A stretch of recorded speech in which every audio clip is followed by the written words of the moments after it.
E aí, galerinha do terceiro ano, tudo bem com vocês? O tio vai começar essa aula, né, como sempre, fazendo a correção das atividades que o tio deixou na aula passada. Então, na primeira atividade que a gente tem aqui, pediu para desenhar, né, de acordo com a notação no tabuleiro, né, a captura. Então, qual é a captura que foi colocada aqui? Foi colocado a captura F versus E5. Tio, mas F não tem nenhuma peça que começa com F. Então, na verdade, esse F, como é minúsculo, né, está se relacionando na coluna F. Isso significa, então, que quem fez a captura foi um peão. Então, o peão que estava na casa F capturou uma peça que estava na casa E5. Só que aqui não falou se era peça clara, se era peça escura. Então, nós vamos fazer de duas formas aqui. Então, a gente vai dar um exemplo de cada, tá? Primeiro, então, eu vou começar com as peças claras. Só que assim, ó, vamos pensar o seguinte. O peão que estava na casa F capturou uma peça que estava na casa E5. Aqui não falou qual peça, então você pode escolher qual peça você vai colocar. Então, eu vou achar aqui a casa E5, que é esta aqui, né? E vou colocar uma peça. Que nesse caso eu coloquei um bispo, lembrando que o peão ele pode capturar qualquer peça, menos o rei, né, que é a única peça que não pode ser capturada nem pelo peão, nem por qualquer outra peça. Então o tio escolheu colocar um bispo. Se você colocou um outro peão, se você colocou dama, torre, cavalo, não tem problema, tá? Mas o tio vai usar o bispo. Bom, agora o que a gente tem? Que, como o peão captura na diagonal, eu tenho que pensar o seguinte: se é o bispo escuro, é lógico que eu vou usar uma peça clara. Na onde que eu vou colocar? Então eu tenho aqui, ó, dois lugares, né?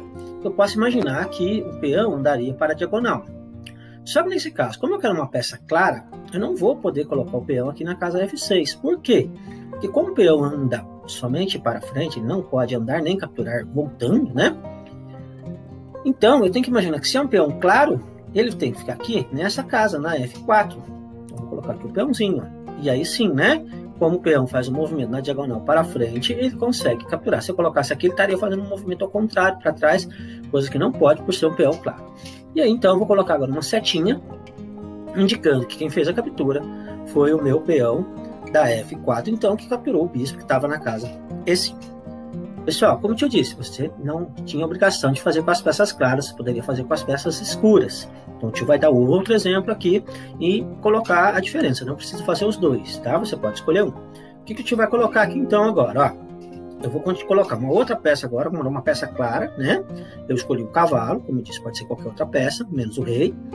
E vou colocar agora o peão escuro. Só que agora, ó, se eu colocar o peão escuro na casa que estava o peão claro, né? No outro exemplo que o tio disse, o que vai acontecer? Na hora que o tio colocar a setinha, eu vou estar fazendo um movimento para trás com o peão escuro. Então não pode ser, porque o peão escuro ele anda, né? Ele começa aqui na linha 7, ele vai sentido a linha 1, né? Então, esse peão escuro só pode ficar onde? Aqui na casa F6. Então, o tio colocou aqui, ó, o peão na casa F6, um peão escuro. E aí, vou colocar a setinha indicando que ele fez essa captura, certo? Então, você pode escolher um dos dois. E lembrando que a peça que foi capturada, você pode escolher também. Só não pode ser o rei, que é a única peça que não pode ser capturada. Bom, pessoal, e a outra atividade que o tio passou para vocês, né? Pediu para que vocês observassem as capturas e escrevessem a anotação. Lembrando sempre que a anotação da captura, a gente coloca o versus, né, que é o símbolo da captura. Então, a gente inicia, no caso aqui, né, como é a torre que está capturando a dama que está na casa H6. Eu vou colocar, então, T versus H8, perdão, eu tinha falado H6 antes, né, é H8, né, que é onde está a dama. Então, T versus H8 significa que a torre capturou a peça que estava na H8. Na letra B, quem captura é a dama, captura a peça que está na casa C2, então fica D versus C2. Lembrando que sempre a letra da peça vai ficar maiúscula. Na letra C, o bispo captura na G6, então bispo versus G6. Na letra D, quem faz a captura é o rei, captura a peça que está na E4, então R versus E4. Na letra E, quem faz a captura é o cavalo, então vou colocar um C maiúsculo versus E1, o cavalo capturou a peça que está na casa E1. E aí na letra F, só tomar aquele cuidado que o peão, né? Então não coloco P de peão, vou colocar a casa que o peão está saindo, a letra da casa, que no caso é F, e vai ficar então F versus G4, ou seja, o peão que estava na casa F capturou a peça que estava na casa G4. Na número 2, pessoal, o que acontece?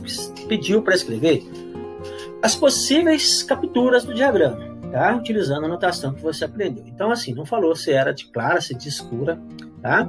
Você poderia até colocar tudo misturado, mas já ficou um pouquinho confuso. O tio até disse no vídeo passado que vocês poderiam separar, né?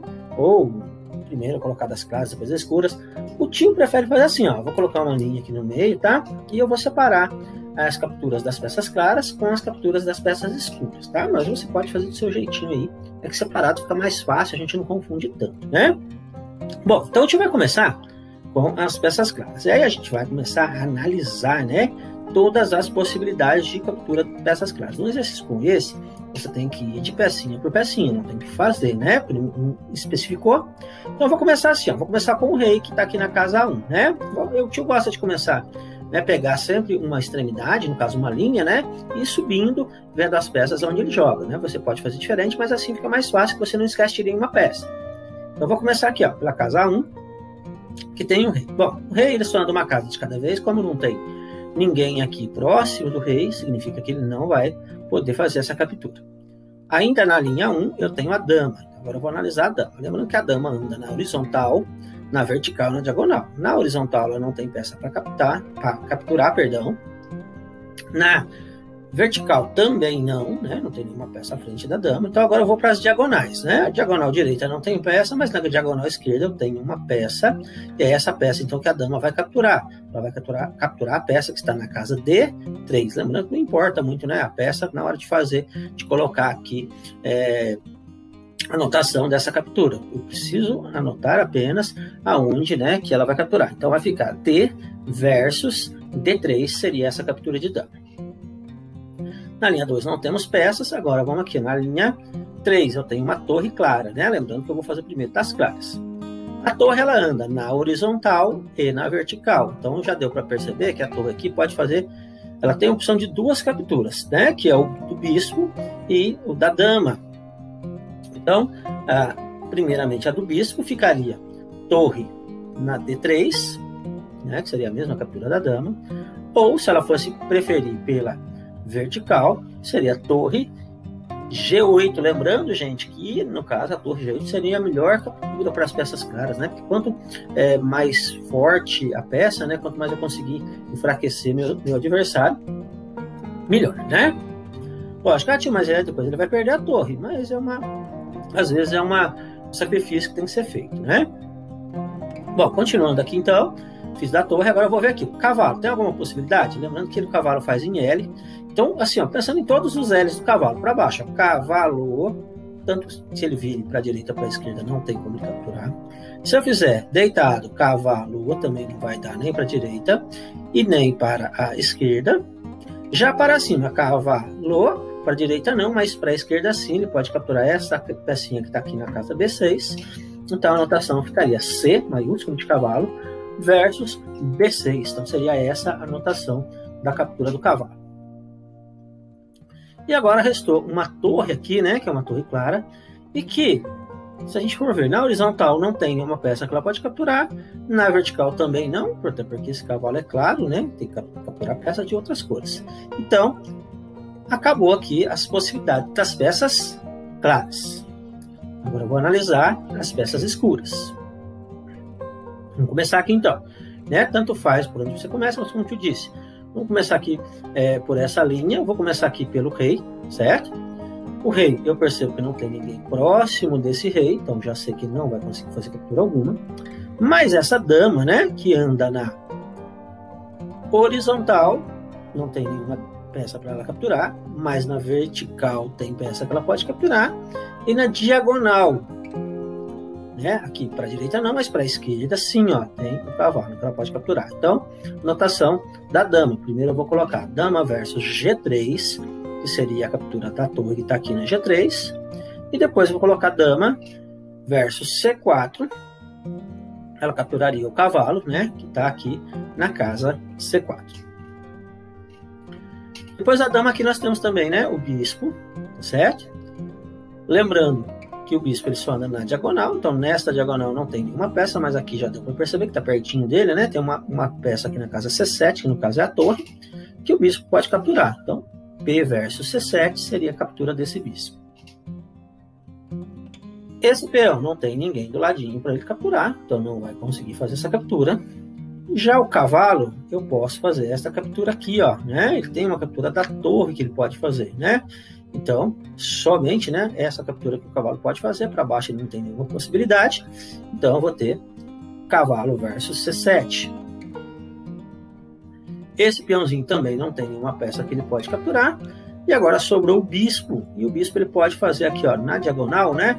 Seria só nesta diagonal aqui. Ele pode fazer a captura do cavalo e da dama.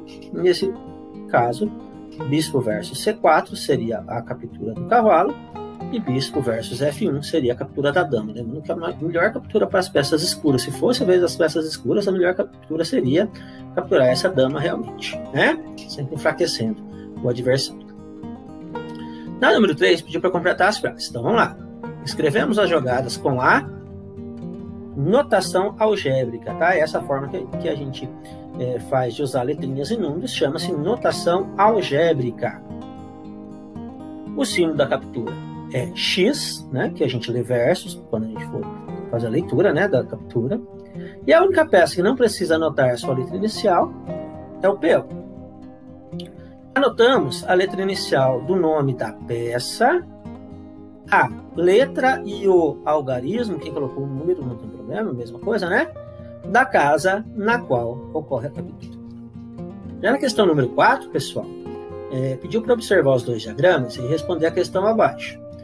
Então, na verdade, eu até disse, não é uma atividade, né, muito fácil de fazer, a gente precisa de muita atenção para perceber. Então, eu te disse que quem não conseguisse fazer todos, não tinha problema, mas pelo menos tentasse, né, observar, né, pelo menos quais as diferenças de um diagrama para o outro.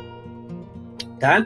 Ele falou quais jogadas aconteceram de um diagrama para o outro. Então, aqui, ó, o que vale para a gente é primeiro tentar achar quais são as diferenças. Então, o tio vai circular aqui as diferenças. Se você quiser fazer também, não tem problema, pode fazer, tá? O tio acha legal. Então, primeiro, na linha, vou começar aqui, tá? Da linha 8. Se quiser começar pela linha 1, não tem problema, né? Só pra gente que não tem um, né? Ah, eu vou começar do 1 porque o 1 é o primeiro. Não, começa por onde você quiser, né? Mas a gente vai começar então. Linha 8, tá tudo igualzinho, ó, tá vendo? Todas as peças estão no mesmo lugar, então não tem diferença nenhuma. Já na linha 7, eu percebo, os 3 peões estão iguais, aí o peão aqui da casa F está igual, mas está faltando um peão aqui na casa G. Vou circular aqui que está faltando um peão, para depois eu vou pensar, o que será que aconteceu, né? Bom, aí na linha 6, o que eu percebo? O cavalo e o peão estão no mesmo lugar, mas no lugar do cavalo tem um peão. Como então que aconteceu isso? Como que esse cavalo sumiu daqui e apareceu esse peão? E depois, aqui, né, na casa G, tá faltando um bispo. Para onde esse bispo foi, então? Então, pessoal, o que acontece? Nesse caso, aconteceu o seguinte, o bispo capturou o cavalo, né? Então, por isso que o tio colocou aqui, ó, B versus F6, tá certo? Por isso que ele sai daqui. Ele sai daqui e captura o cavalo. E aí, este peão vem e captura o bispo. Então, fez a captura de peão. Lembrando que o peão não coloca a letra P, então o peão que estava na G captura um bispo, então, que tinha vindo aqui para a casa F6. Então, essa foi o que aconteceu com as peças claras e escuras, tá? Nessa parte de cima. Já na parte de baixo, vamos continuar analisando aqui agora, ó. Na linha 4, tá faltando, né, o bispo, tá? Então, o tio agora colocou de verde só para diferenciar a jogada, né? Já aqui, na linha 3, tá faltando o cavalo e apareceu uma dama. A linha 2 continua normal, mas aqui na linha 1 tá faltando a dama, ou seja, essa dama veio para cá, né? E de que forma? Então, na verdade, o que aconteceu foi o seguinte, ó. O bispo captura o cavalo na F3, depois a dama vem e captura o bispo na F3 também, tá certo? Então estão aqui as notações, tá? Lembrando que é lógico, né? Aqui o tio não colocou quais são claras e escuras, né? Mas já dá pra gente perceber de acordo com os jogos aqui, com os tabuleiros, né? E ver quais peças que estão faltando. Na questão número 5, pediu para recortar do anexo 3 e colar as anotações das capturas. Então vamos lá, ó. Quem vai capturar essa peça aqui, ó? Então, primeiro a gente precisa perceber quem pode capturar, né? Aqui tá na cara que vai fazer cavalo. Então, quem captura nesse caso, o cavalo captura na A6, C versus A6. Esta outra captura aqui, ó, essa peça vai ser capturada pelo peão, né? Então, lembrando que o peão a gente não coloca a letra P, a gente coloca de onde ele saiu, nesse caso, A versus B3. O peãozinho vai capturar aqui a casa B3. Aqui em cima, tá fácil, né? Tá do ladinho aqui é o rei, que captura a peça da casa E7, R versus E7. Aqui embaixo eu tenho uma torre. Vamos ver quem que pode capturar essa torre. No caso, ó, a dama, né? Que vai vir aqui para a casa G4, D versus G4. E por último, quem captura esse bispo, quem pode capturar esse bispo, vai ser também o bispo, mas o bispo claro agora, B versus H2. Bem, pessoal, continuando então a nossa aula, o tio vai deixar um texto, né? Vocês vão ler, ele tem uma historinha do jogo de xadrez, que é uma conversa de dois amigos jogando xadrez. Então tá assim, o tio vai fazer a leitura e depois vocês vão, né, vai ficar de atividade para vocês fazerem aí a interpretação, né, a atividade de interpretação desse texto. Então tá falando assim, falando a língua do xadrez. Michael e Otávio estavam jogando uma partida de xadrez quando Otávio se distraiu, perguntou: qual foi o lance que você jogou? Você não viu? Não. Eu joguei o bispo capturando a sua dama. Então Otávio, surpreso, disse: como se minha dama 5 e seu bispo na casa A7? Nossa, Otávio, você precisa prestar mais atenção. Na jogada anterior, eu movi o bispo para a casa B8, mas como você não estava concentrado, não percebeu que assim ameacei a sua dama e agora eu a capturei. Ah, é verdade. Você tem razão. Vou prestar mais atenção nas minhas jogadas. É bom mesmo, pois no meu próximo lance vou ameaçar a sua torre de F2.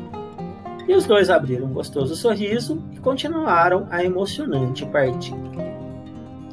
Bem, pessoal, com base nesse texto, vocês vão responder as atividades do tio da página 44, tá? Que aqui fala sobre que é o explorar o texto, né?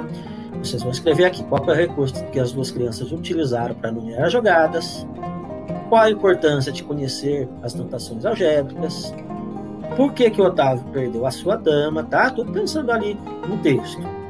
Quais são as atitudes corretas que devemos ter quando jogamos uma partida de xadrez?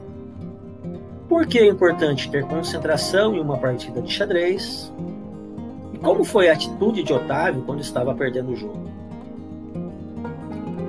Aqui, pessoal, tem uma reflexão, está escrito assim, ó, refletindo. Uma partida de xadrez é como as ações do cotidiano. Todos os dias precisamos pensar, refletir, analisar e repensar as nossas atitudes. Seja em uma aula, com os professores, com os pais ou com os amigos. É sempre necessário pensarmos para apresentar o nosso melhor e fazer as coisas boas.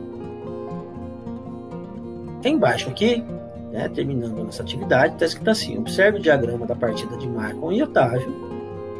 No diagrama ao lado, Michael acabou de capturar a dama com o lance B versus C5 e disse que iria ameaçar a torre. Qual seria a melhor jogada para ameaçar a torre de F2? Vocês vão escrever aqui, ó, tá? Usando a nossa notação das partidas. E qual seria a outra jogada que Michael poderia fazer que capturaria um peão? Se ele não quisesse ameaçar a torre, o que ele poderia fazer? Que ele vai capturar um peão. Anota aqui também. Então, pessoal, por hoje é só. Na próxima aula, eu estou dizendo assim, na próxima aula mesmo, tá? Porque o que acontece? Nós terminamos, né, o tio sempre faz uma aulinha de xadrez, uma aula de robótica, mas nós terminamos a apostila 1 da robótica, tá? Os conteúdos, na verdade, da apostila 1 de robótica. E para as próximas aulas, o tio vai concentrar na apostila 2, que vocês aí, que não está ainda com vocês, né? Está no colégio, vai ser entregue junto com o material do quarto trimestre. Então, até que esse material chegue, é bom até que o tio, né, dá uma adiantadinha aqui nas aulas de xadrez. Depois, é lógico, se for necessário, o tio volta, tá? Se precisar trocar uma aula de xadrez por aula de robótica, não tem problema nenhum, a gente vai trocando, tá? Então, já na próxima aula da próxima semana, o tio faz a correção tá? Perdão, dessa atividade que o tio passou para vocês aqui até a página 45, certo? Então, um forte abraço do tio Adriano, tenham uma ótima semana e fiquem com Deus.